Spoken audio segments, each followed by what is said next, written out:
think he's a great player, and he'll probably have some success wherever he goes. But wherever it wasn't, that wasn't like a deal breaker if he did stay or flip.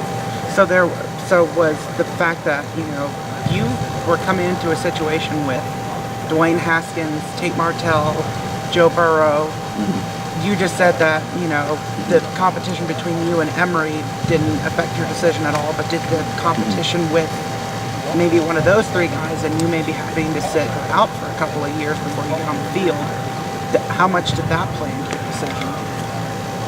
Yeah, well, you want to try and find a place where there's not an incumbent starter, right? And JT was great, legendary Big Ten quarterback here for the past years. So now that he's gone, the door's kind of open for a new QB, and it's just about whoever's going to compete and work hardest and get that job. Was there a moment once you came in that you knew, wait, this isn't high school anymore, in terms of like playing ability of the others, or was there a specific moment for you? I think that first week was pretty eye-opening, coming in. The strength coaches here, there's about 8 of them. There's only one in high school, one that really worked with you, and just how much everyone cares about what's going on here, because it's really important, the stuff that's going on. A moment, I don't think I can pinpoint a real exact moment, but you definitely didn't notice. It's not just the same thing at all. It's a complete step up. Everything is turned up. Yeah, when you look at the quarterback room, just enter that quarterback room and see the play of maybe a Dwayne Haskins, a Joe Burrow, are you at a point where it's kind of like, wow, or is it like, I can live up to that expectation? Well, that's what I hope to do, is to live up to the expectation. It's a little intimidating in a good way. It gets you going. You don't want to come into a place where it's like, oh, I'm better than all these guys. If you do believe that, even if you don't, you want to think that way. But at the same time, it's good to see other guys who are studs, who are going to push you to be better. Walk us through your senior year. You go from Colorado State commit to the offers start blowing up, and then you go through that injury through the end of the playoffs. Mm-hmm. You commit to Ohio State. What was your senior year like for yourself? It was great. I think it went by so fast. Didn't get to play much more than that 1 year, so it did go by so fast. But I just loved every moment of it.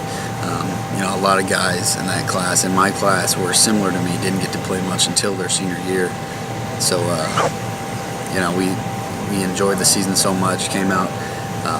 Big loss our first game against a great team at Judson, and then got to get some payback on them in the playoffs. Converse Judson is an incredible, legendary Texas high school football team, so it was great to see them again, and just we had a lot of pride in Lake Travis football, and so it was a great senior season. Yeah, after seeing the way that Coach Wilson and Coach Day operated the offense this year, their first year as coordinators, how do you feel like you fit that? Well, they just kind of similar to Lake Travis. You like to get the ball in the hands of your playmaker, and I love doing that because I think the quarterback is kind of like a point guard as such in basketball, because you can score sometimes too, but usually you like to be the one passing, the one dishing it to guys who are meant to do that. And so I think Coach Day and Coach Wilson do that great. They know how to use their studs and know how to use their skill, not waste any of it. So we're really looking forward to getting that. And then going off that, some of the receivers that you guys have in this class, how excited are you to get to work with some of them? Yeah, really excited. Some absolute studs who are going to make me look better, which is always good. Mm-hmm. So yeah, that's great. But I had a great one back in Texas too. Looking forward to maybe getting him up there. Yeah. And then physically, just one last thing for me. I'm not sure if I missed this coming over here, but just your injury status going forward into the spring. Are you going to be held out, or what's the status with that? I anticipate being a throw and move around a little bit, and just do what a quarterback does. Really, I don't know for sure, but yeah, to see how the rehab and stuff goes.